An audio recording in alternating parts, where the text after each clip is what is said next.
Oscar, the last time we talked, you were just a hungry challenger getting ready to become a world champion. You are now the world champion, so congratulations on that. How has life changed for you since you have won the 126-pound strap? Well, I mean, it's been the same. To be honest, I gotta have the same mentality as I used to have. Only difference that's changed. I get a little bit more followers now that I go back home, but everything's been going well. I mean, I just gotta keep my same mentality as I used to have. Stay always hungry, and try not to visualize myself as a world champion. As I keep on going, I want to visualize myself. I'm still going for the world title again. I want to ask you now, in your house, where do you keep the belt? I keep my belt always with me around um, where around the TVs at. Somewhere where I can see it every day. Now, oftentimes in interviews, I've heard you say this wasn't just your dream to become a world champion; it was also your father's dream. You guys both achieved that accomplishment. What were his words to you that night you won the world title? I mean, we said a lot of things. There were a lot of emotions going through that night. But we just kept repeating to ourselves when we made it. We finally made it. We achieved our dreams. But we also talked a lot about this doesn't end right here. Now that we're world champions, we got a big responsibility, and we got to stay more focused now in the gym. We got to stay more time in the gym because now we're a target to a lot of boxers out there. We got to stay very focused and we want to win more belts, and we want to keep on winning and hold this belt as much as possible.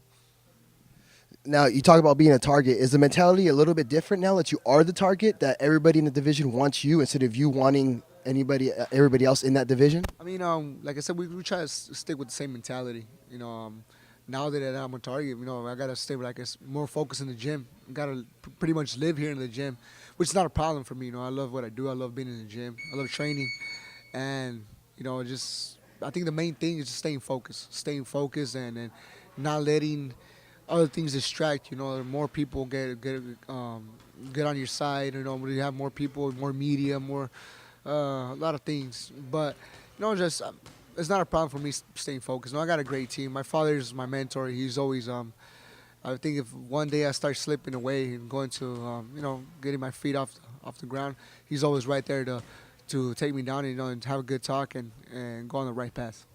Becoming a champion puts you on that list of legendary champions that came out of Mexico. What's it like being part of that group now? I mean, it feels great. It's a dream come true. But like I said, this doesn't end here. I got a lot to prove already. I got a lot to do here in the boxing world. So, that's always in my mind. I don't want to compare myself to none of these champions from Mexico because I don't want to consider. I don't want to mention the big names like Chavez or Eric Morales. I don't want to say I'm near close to what they've achieved. So that's one of my main goals, to become one of them. Just because I have a belt doesn't mean I did what they did. So I want to do a lot in boxing. I got a lot to prove yet. So that's why I got to stay focused in the gym so I can one day be like them. Right now, you're focusing at the task at hand, and that's November 5th. You are fighting on the undercard of Manny Pacquiao versus Jesse Vargas against Osawa. He's not that well known, but he is an aggressive, awkward fighter. What do you do to prepare for somebody like that? One of the good things that left me being an amateur, a two-time Olympian, it got me a lot of experience, getting to know all these different types of styles. And now, now that I'm a professional, I have that background that left me as an amateur. I can fight against all the styles. Whatever he brings is not going to be something new to me. And also training here in Carson with my trainer Manny Robles, we always bring similar styles to what my opponent has. So we've been sparring a lot of similar styles to him. Taller fighters, because my opponent is obviously taller than me. He's gonna try to use that reach, and he's always gonna be aggressive. So we try to get sparring partners that imitate his style, and that is gonna help a lot. Now, with Osawa being, so awkward, and I know he is your main focus right now, and you don't want to look to the future yet, but are your plans to unify the titles eventually? Eventually, yeah. Like you just said, I'm 100% focused on Osawa right now. But why not? If I get the chance to unify my belts, I would love that. I would love to fight all these fighters. You know, you got Frampton, Lee Selby, Gary Russell. They have the belts, and I would love to have a fight with them. Who wouldn't want to see those type of fights? And like I'm a target, they're a target as well. And then, or what boxer out there wouldn't want to have all the belts out there?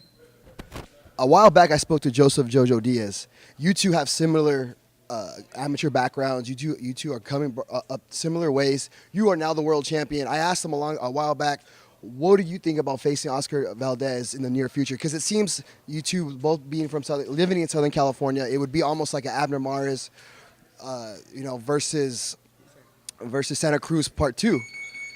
What are your thoughts on Joseph Diaz and his career and eventually meeting him down the road? I think he's a great fighter. You know, I think Joseph Diaz is he's proved a lot that he's up there with the top fighters. You know, I think he's a world class fighter.